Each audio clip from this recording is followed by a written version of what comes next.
매주 목요일에 만나는 슬기로울 정치 시간입니다. 더불어민주당 선대위 정무실장을 맡고 있는 윤건영 의원 모셨습니다. 어서 오세요. 네, 안녕하세요. 윤건영입니다. 지금 뭐 정치권의 최대 한 이슈는 국민의당 상황이니까 네. 일단 좀 그 총평부터 좀 해주세요. 어떻게 지켜보고 계십니까? 제가 지난번에 방송 출연해서 제2, 제3의 윤핵관 사태가 벌어질 것이다라고 했는데 현실이 된 것 같고요. 예. 원인은 땜지식 처방에 있다고 생각합니다. 소위 말하는 반창고 봉합, 폭탄주 봉합에 있다고 생각하는데 예를 들어서 담배를 많이 피워서 폐가 나쁜 사람한테 가슴에 빨간약 바르고 반창고 묻혀놓고 다 나왔다라고 하다 보니까 이런 일이 생긴 거고요. 결과적으로 윤핵관이 당대표까지 쫓아낸 거지 않습니까? 김건희 씨 사건이 발단이 돼서 네. 한마디로 측근들에 의해서 당의 체계와 시스템이 무너졌다라는 거거든요. 가장 심각한 문제는 저는 윤석열 후보의 리더십이 안 보인다라는 겁니다. 그러면 그 돌아가면 윤석열 후보는 어떤 식으로 리더십을 펼쳤어야 된다고 생각하세요? 대선 후보는 당의 중심입니다. 당이 어려울 때는 어려움을 돌파하는 리더십이 있어야 되는데 전혀 보이지 않고 뒤에 숨고 있거든요. 김종인 위원장 뒤에 숨는 겁니다. 이게 뭐 선거 전략상으로는 어떨지는 모르겠지만 국민들의 실망은 계속해서 누적되어 간다고 봐집니다. 지금 바로 그 점인데요. 어제 윤석열 후보가 김종인 총괄의 그립감을 강조를 하지 않았습니까? 그게 해법이 될 수 있다고 보세요? 여의도 일각에서는 김종인 위원장이 예전 같지 못하다는 평가도 나오고요. 어떤 면에서요? 단호함이나 이런 소위 말하는 장악력, 그립력이라고 하는 게 네. 지금의 이 국민의힘 상황을 어쩌지도 못하고 보고 있는 그런 상황이지 않습니까? 윤핵관한테 오히려 당할 수도 있다라는 이준석 대표의 경고가 있지 않습니까? 그래, 그 얘기했었죠. 네. 그럴 수도 있겠다. 예. 그러면 그 김종인의 그립감 강화가 대안이 될 수는 없을 것이다. 맞습니다. 뭐 저는 사태의 본질은 윤석열 후보의 리더십과 윤핵관에 있는 거고요. 그렇다고 해서 이준석 대표가 잘했냐? 저는 그것도 아니라고 생각합니다. 청년의 패기를 보여줘야 될 당대표가 예. 어찌 보면 어린아이의 잠투정 같은 모습을 보여줬거든요. 예. 보기 민망하죠. 국민들이 보시기에는. 제가 좀 너무 단순 논리인지는 모르겠지만 차라리 이럴 바에는 윤석열 후보가 그 윤핵관이라고 불리는 사람들을 전면에 배치해서 확 장악을 하든지. 맞습니다. 형식과 내용을 일치시키는 거죠. 예, 오히려 차라리 그게 예. 오히려 더 깔끔한 해법 아닐까요? 맞습니다. 형식과 내용을 일치시켜서 본인 스스로 책임지고 해야 되는데 책임지는 안 하겠다라는 거고요. 예. 뒤에 숨겼다는 거죠. 그래요? 예. 우리 그 의원님께서 청와대에 오래 계셨으니까 요거 네. 하나 좀 따로 떼어서 여쭤보고 싶은데 예. 어제 갑자기 윤석열 후보가 영부인이라고 호칭 쓰지 말자. 제2부속실 폐지하자는 얘기 들고 나왔잖아요. 이거 어떻게 평가하세요? 아니 여자 홍길동도 아니고 영부인을 영부인이라고 부르지 못하면 그게 뭐가 되겠습니까? 저는 이런 윤석열 후보의 대응은 국민 앞에 고개 숙이고 용서를 구해야 될 일인데 마음 한켠에 본심은 그러고 싶지 않은 게 저는 깔려 있다고 생각합니다. 대선 후보 배우자들에 대한 위법적 행위를 지적을 하니까 예. 일종의 꼼수와 면피성 발언으로 이걸 외면하고 싶은 거지요. 예. 예를 들어서 과거 신정아 씨의 허위 학력 또는 허위 경력 사건 때 검사 윤석열이 했던 말과 대선 후보 배우자의 허위 경력에 대한 대선 후보 윤석열의 말이 180도 다릅니다. 네. 이런 부분 왜 바뀌었는지 본인 스스로 답을 내놔야 된다고 저는 생각을 하고요. 제2부속실 폐지는 제가 청와대에서 한 8년 정도 있었는데요. 네. 한마디로 눈 가리고 아웅하는 격입니다. 청와대라는 조직은 그 조직 자체가 대통령과 영부인을 위한 지원 조직입니다. 예. 제2부속실은 어찌 보면 수행비서와도 같은 개념이거든요. 예. 그러니까 수행비서를 없애겠다라고 하는 것은 눈 가리고 아웅하는 거죠. 예를 들어서 경호처만 하더라도 영부인 즉 여사님을 위한 전담 경호가 따로 있습니다. 파트가 따로 있다. 가족부라는 부서가 따로 있습니다. 예. 그리고 예를 들어서 통역 같은 경우에 정상회담이 열린 통역 같은 경우에도 또 따로 있죠. 이런 모든 게 즉 한마디로 말해서 청와대는 유기적으로 대통령과 영부인 여사님을 지원하는 조직인데 그중에 수행비서 역할을 하는 한 조직만 없앤다는 것은 일종의 꼼수죠. 근데 이제 그 추가 설명한 거 보니까 뭐 경호는 경호처에서 하고 네. 그다음에 그래서 그 다른 국가원수하고 만나는 부부 동반이 될 경우에는 비서실에서 지원하고 이러면 되지 않느냐. 이런 식으로 이제 논리를 펴던데요. 총량 불변의 법칙입니다. 총량은 바뀌지 않는 거죠. 누군가는 그 일을 해야 되는 건데요. 결국은 누군가는 해야 되는 거죠. 파트 이름을 없애고 말고는 맞습니다. 전혀 중요한 게 아니다. 아랫돌 빼서 윗돌 괴는 것과 똑같은 겁니다. 제2부속실을 폐지한다라는 말은 말이 안 되고요.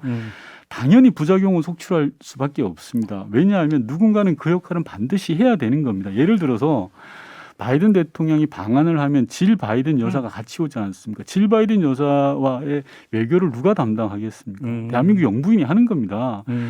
경력에 문제가 있다고 해서 대한민국 영부인이 없다. 이게 말이 되겠습니까? 결국은 오히려 실무적 혼선만 더 가중시킬 것이다. 맞습니다. 영부인을 포함해서 대통령 이 모든 분들이 대한민국의 중요한 외교적 축이거든요. 그래서 네.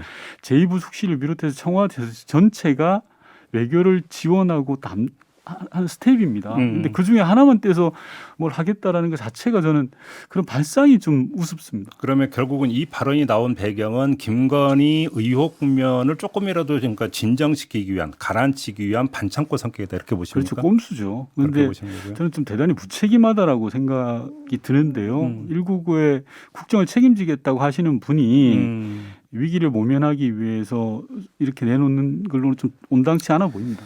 알겠습니다. 아무튼 김건희 씨 의혹 대응 문제를 놓고 이제 국민의힘 선대위에서 이런저런 이야기가 나오다가 이준석 대표가 선대위 직책 사퇴라고 하는 이 상황까지 지금 왔는데 네. 의원님은 민주당 소속 아니십니까? 네. 그러면 질문을 이렇게 드리겠는데요. 이 국민의힘의 이렇게 내용 사퇴라고 하죠. 내용 사퇴가 이재명 후보에게 득이 될 거다. 좀 뭐하면 반사이익으로 올 거다라고 그렇게 전망하십니까?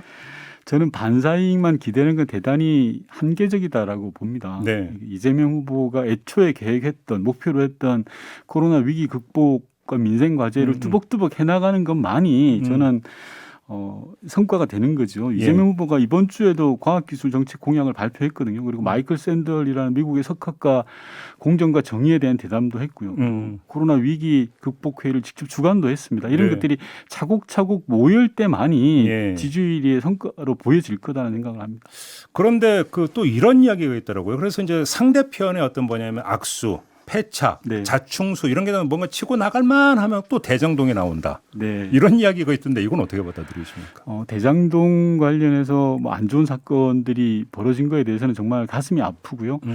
민주당과 후보 공이 대장동 관련해서는 특검을 빨리 도입해서 진실을 밝히자라는 것이 처음부터 일관된 입장이었습니다. 네. 근데 이제 김종인 위원장이 어제 갑자기 뜬금없이 특검을 이야기하시더라고요. 바로 전날까지는 네거티브를 하지 말자고 하셨던 분이 하루 만에 입장을 바꿔서 진흙탕 싸움을 하자는 식으로 나오시는 게 예. 저는 아무래도 앞서 우리 앵커님께서 말씀하셨던 김건희 씨 사건으로부터 촉발된 국민의힘 내분 사태를 감추기 위한 일종의 정치적 의도가 있는 건 아닌가 싶고요. 특검을 하겠다고 한다면 국민의힘이 임시국회에 응해야 됩니다. 네. 국회에 나와야 법안을 처리할 거 아닙니까? 그런데 네. 지금 코로나 국난 극복을 위한 임시국회에도 전혀 응하지 않고 있고요. 저는 좀 억지 주장을 그만두셨으면 좋겠다라는 생각이 드는데 예를 들어서 특검 법안 명칭에 이재명 후보 이름이 들어가야 된다는 등 좀 비현실적인 주장을 많이 하십니다. 어제 뭐 저희 당과 국민의힘 수석 원내 부대표들 간 협상이 있었는데 아, 있었습니까? 예. 진척이 좀 잘 안 된 것 같아요. 뭐 저희도 마찬가지겠지만 국민의힘이 좀 진정성 있는 제안들을 가지고 나오셨으면 하는 생각이 듭니다. 알겠습니다. 그 지금 후보 간 그 토론이 있지 않습니까? 네. 송영길 대표가 지금 7번 이상 법정 토론을 의무화하는 법 개정이 필요하다. 예. 준비하고 있다. 이런 이야기를 했는데 설령 한다 하더라도 그러면 이번 대선에는 적용하기 힘든 거 아닙니까? 법안 발의는 곧 한다는 것 같고요. 예. 물론 야당이 동의하지 않으면 예. 이번 대선에 적용하기는 현실적으로 어려움이 있을 예, 것 같습니다. 그런데 하소연을 하나 하면 얼마 전에도 이제 소상공인들이 코로나 위기 국면에서 가장 어려운 게 소상공인 자영업자들이지 않습니까? 그분들이 양당 후보를 모시고 정책 토론을 해보자라고 제안을 주셨어요. 아, 맞아요. 저희 인터뷰에서 그 얘기 한 적이 있었어요. 예. 그래서 저희 당의 이재명 후보로 나갔는데 윤석열 후보는 나오시지 않으셨더라고요. 저는 뭐 토론을 피하는 것은 국민의 알 권리 차원에서 대단히 좀 온당치 못하다라는 생각을 하고 있습니다. 그럼 현행대로라면 결국 이제 딱 3번만 지금 하게 돼 있는 거죠. 맞습니다. 법정 토론은 네. 선관위가 이제 주관하는. 네. 그럼 결국 이제 3번 토론만 하고 이제 끝날 가능성이 높다고 봐야 되겠네요. 지금까지 윤석열 후보가 보여준 모습, 뭐 숨바꼭질 같은 모습을 보면 그럴 것 같습니다. 알겠습니다. 오늘 이재명 후보하고 이낙연 전 총리가 오찬회동을 한다는 얘기가 있던데 맞습니까? 공개가 됐나요? 네, 공개가 됐으니까 제가 질문을 드리겠죠. 예, 오늘 오찬이 있을 텐데요.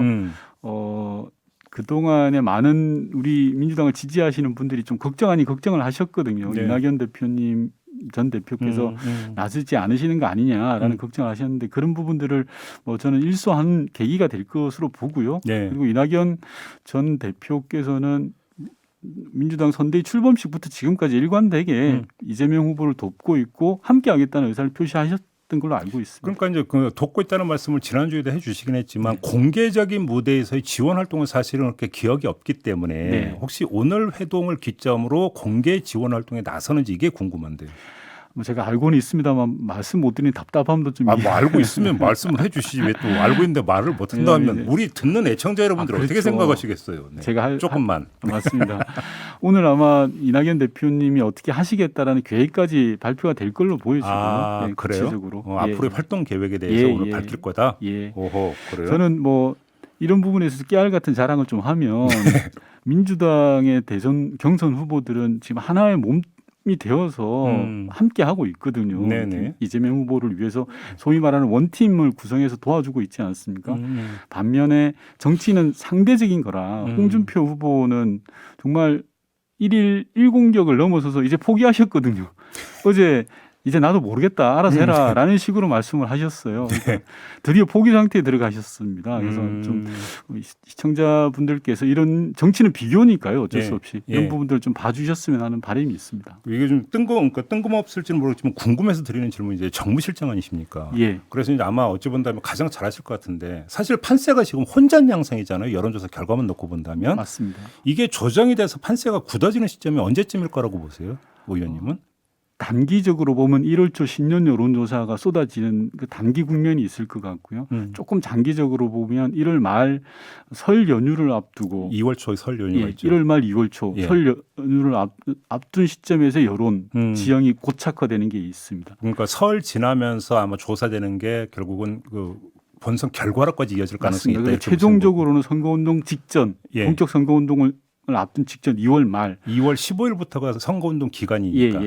곧 한 세 가지 단기와 중기와 장기로 나누면 세 가지 지점 정도가 있지 않을까 싶습니다. 아, 그때 이제 여론 흐름이 가장 중요하다. 그럼 지금 흐름은 잘 가고 있다고 보시면 왜냐하면 민주당에서 12월에 골든크로스 나올 거라고 장담했던 분이 몇 분 계셨거든요. 그러게요. 저는 지지율을 쫓으면 실수한다라고 계속 말씀을 드렸고요.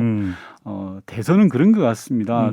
자기들이 생각한 즉 민주당은 민생 경제다라고 하면 민생 경제를 화두에 놓고 뚜벅뚜벅 낮은 자세로 절박하게 갈 때 그게 쌓여야지만이 지지율로 나타나는 거거든요. 하나의 사건으로 인해서 일시적으로 뭐 등락은 있을 수 있지만 절대 쌓이지 않는 눈과 같다고 생각합니다. 눈이 단단하게 뭉치려면 앞서 말씀드린 그런 과정을 거쳐야 된다고 말씀드리고 있습니다. 민생 말씀하시고 어제 정책의총 열렸었죠. 네, 그렇습니다. 좀 그 다주택자 양도세 중과 유예 문제는 어떻게 정리가 됐어요? 의총에서?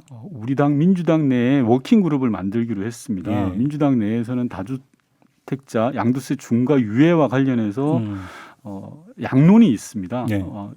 어쨌든 부동산을 안정화시키자는 목표에는 동의합니다만 그 목표에 이르는 강론에 있어서 이견이 있고 전 정부 여당으로서는 어쩌면 당연한 거라고 생각합니다. 터부시할 건 아닌 것 같고요.